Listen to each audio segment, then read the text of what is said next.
What's coming off around here? If you guys playing railroad anymore today, there's a landslide, a new cut.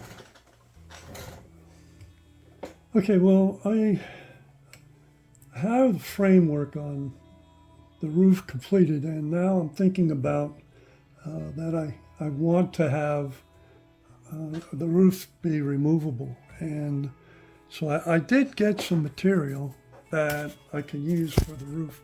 Oh, Froggy, I'm sorry. Didn't mean to bang that. So I did get some material I can use for the roof. And it was this piece of basswood.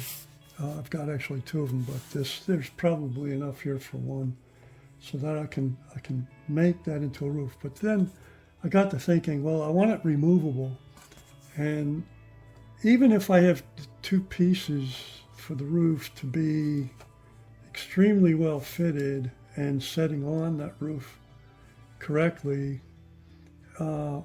there's no way to pick it up. You know what I mean? It's going to be, and even if I grab it by the edge, it'll just flop together. It'll look just awful. So I set about thinking maybe I could put some kind of attachments between the two pieces to make them one unit. But then, of course, this particular beam here pretty much obviates that possibility. So I got to think of something else. Well, I did put my thinking cap on. I came up with, and besides which, you know, I should also add here that my goal was to add a cupola, the one that looks pretty much like that. I'm kind of liking that roof. So here's my plan. So I made, well, first I'll show you what I did initially. I'll turn this like that so you can see. I made this angle piece by taking two flat pieces and, you know, setting them on a roof and then just giving that a piece of tape across there. And then what I did was I sketched on here about the approximate dimensions that I would like for the cupola to be. So then I made a mock-up of the cupola. And I think that looks pretty good. You know, I mean, if you look at this guy and then you look at that, yeah, I think that'll work. It's about the right dimensions. And my thinking is, what I'll do, I've only got two of these, the end pieces obviously to hold this concept together, but I'll put on the actual finished cupola a whole number, a good number of those vertical pieces. They'll all be attached to the roof like that. So now when I want to take the roof off, you know, meaning this will just be setting on here, I grab the cupola and lift it off. So that should work out just fine. So my next effort will be to actually cut the roof sides, the main roof pieces, and also then construct a cupola, and then of course tie them all together. So I think that it'll be kind of nice because I cut the pieces to the right size and have them taped up in position, and then I'll glue on the cupola while the two pieces are, you know, taped in position, so that one, of course, and I'll glue the center of the two roof main pieces, and that way everything should be nice and bonded, and so when I finally go, boing, everything should lift off, ideally. We'll find out. I'll show you when I get that done. Well, I cut the first main roof piece, and I'm really not happy with it. I've got it taped on right now, and I'm looking at the edge. This is approximately where I want the edge to fit. It should be a little bit higher there, more like that. But the important lesson learned here, there's two things that I discovered. One is, well, let me say three, but one is that, I don't know if you can see, the overhang of the roof is the overhang over on this side is, I would say, pretty good. It goes to flush on the right. So it's an indication that the roof was cut on too much of an angle, so with respect to the top. So it needs to be cut, a new one that goes and extends a little bit farther. The other thing, pardon me, the other thing I noticed was that on this side, I suppose you can see that, that it doesn't stay flush to the edge of the building. So it's just I guess everybody that works with kits probably knows this, that they're not symmetrical, they're not square, and so some pieces simply have to be custom fitted. And that's what this is all about, is I'm gonna have to do some custom fitting. So I'm not gonna use this particular piece. I'm gonna replace it with another one. It won't go to waste, I'll use it for something else. But one other thing, as I said, there were three, is I'm gonna look at it down this way. And you'll notice that there's I don't know if you can see that, but there's kind of a rise. The roof material doesn't stay along the surface of the actual slope. It actually has a slight rise. And the reason for that is that let's see if I can take this off quick and show you that a little bit more specifically. There we go. Go away. The structure's got boarding that goes all the way up to the top, and I think it's for what I'm attempting to do, it's just a bit too high, so it needs to get trimmed down so that it's going to be flush with the end of the sloping beams, and not sticking up a little bit. That's actually lifting the roof up on the edge, so it doesn't fit properly. So I got a couple of things I need to adjust. I'm going to take the old fun. I'm going to trim the edge here carefully. So some of the stringers are actually a little bit high too, so I might actually have to shave them a little bit. But I just don't want this elevating the edge of the roof. I want it to lay flat. So there's that. Lessons learned so far. But you know, we see this balsa material that I got. It's working out just fine for the roof. It's nice and rigid. So I'll show you when I get the whole roof on and the cupola. Well, this seems like a real good point to stop and chat a little bit about what I'm doing. I'd like to start with one point I was making earlier, is that this part of the structure was a little bit too high, and it was causing the roof material to pitch up, and it was true on both sides. So I had to do some shaving on the material. The other thing was that the piece that I had cut, which was this one, it didn't have good fitment on here, as I pointed out there. So what I did was I used this notepad material, and I just taped it on here. And then what I did was I situated it so that the corner of the paper would be pointing at precisely where I want the corner of the roof material. And I did the same thing on the other side. So that would give me the correct overhang, and it would compensate for the fitment here on that one corner. So that's how I accomplished that.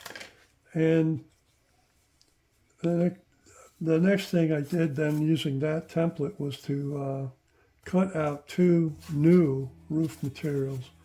And I've got a top right and a top left, and they're pretty much dialed in for the actual surface here. So they'll fit. That's a custom fit, is what I'm getting at. And I made the cupola. And here's Here's what I was talking about before, was that I was going to put a bunch of these pieces in here so that when I do glue it in on the roof material, that I've got a lot of holding structure to cement to the roof material so that the roof becomes one piece and then I can lift it off. So how I did these pieces here, the individual ones that I've got, I ton them out of this basswood, but I did 4 on here first off. And how I did that was I made a paper template of the, I don't know what to call them, these little inserts that I've got. But I made this, and then I just moved it along the basswood and traced it with the pencil all the way. Well, I did 4 of them, okay? I just did 4. And then I took the 4 of them and I cut them out. So I had 1, 2, 3, 4, and that was then cut out, trimmed and everything. And then I took that 4 and I placed it over the basswood and I traced out the 4 and cut that out. And then after I had them cut out, then I separated them. Like their edges, like this edge right here, they were, obviously one right next to another. So I had 2 strips and then I cut the individual pieces out. And then I glued them into the, I had to size and cut another pair of roofing material for the cupola and glued that all together. And how I did that too was, just to mention it, is I put the 2 end pieces on first, these little inserts. I put those on first so that and I let the glue dry so that these were stuck in place. And then I put the other cupola roof on to these end pieces and tacked it on there with some glue and let that dry. So then I had the structure basically, and then I took all of the these little pieces that I had laying here and glued each one in. And the center one I did a double because I wanted some additional strength there at the center. But I might not have needed it, but I thought, what the hell? I got an extra one, I'll put it on there. I wasn't sure, when I did this, I cut out 8 of them, and I wasn't sure if all 8 would survive the extraction process, but they actually did. And that was actually a nice number of them too, so I get lots of strength on that and a good amount of contact putting it onto the actual roof material. So I'll put the roof on and I'll show you how that all turned out.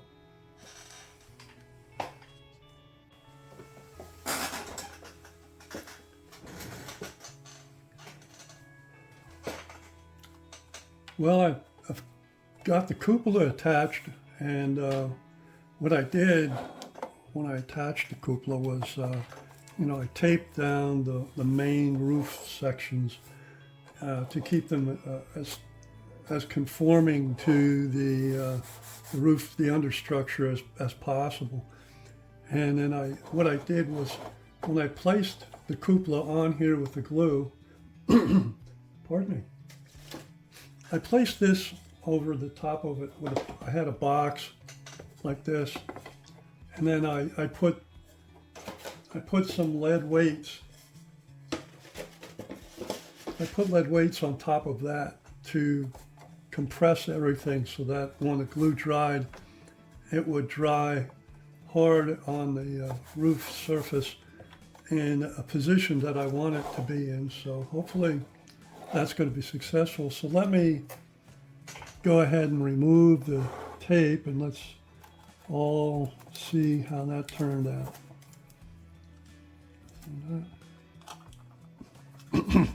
Pardon me. I just ate and I still have things in my throat. Second.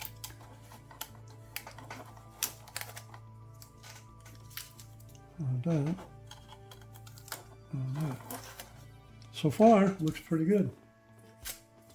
I was worried that it does bow up a little bit, but I was worried that it would bow up more than that, so it's not too bad. I'll show you in a second. I'm going to get these pieces of tape off.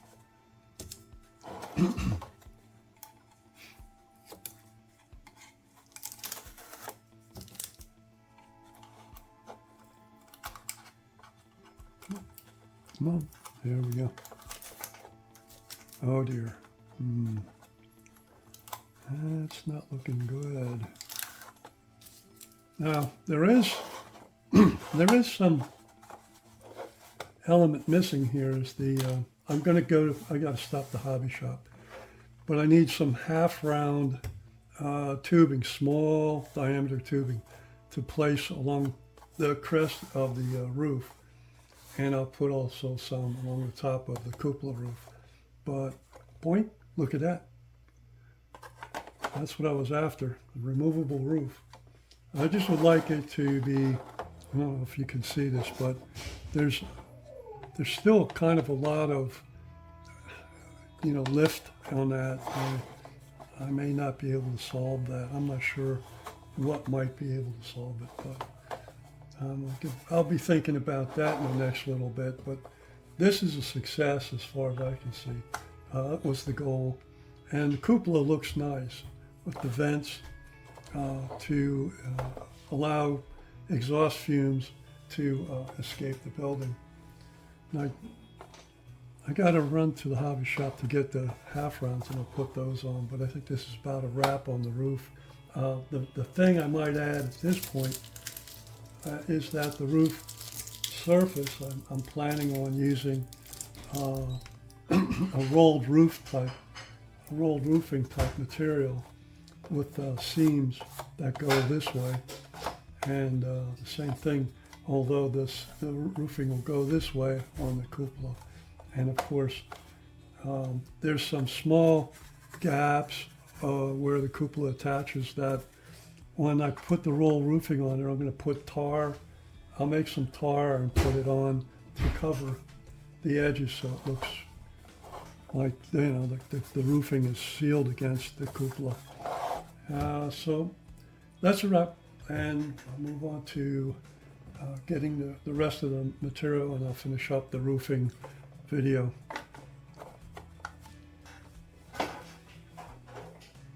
Well, I've given some thought about the roof situation wherein the roof tends to rise up a little bit, and I have this solved, so I would like to get that solved as well. And the thought I had is that although I can't put side bracing on, I can put vertical bracing on the side here. So I have this wood right here. I'll just take that for purposes of using that. I believe that'll work. I might go with something wider, like the whole width of this. But what I'm thinking is that I'm going to attach some short risers to the inside edge of the roof, it's going to be where the roof, you can see that, where the roof would meet the inside edge of the frame, of the main upper frame beam. And so that when the roof is placed onto the body of the structure, that it'll have like tabs, so that the tabs will fit down into the inside part of the frame and secure the roof down and keep the roof from rising up. So that's the solution for the roof. And as far as the finishing work on the roof, I'm going to postpone all of that when I do the finishing work.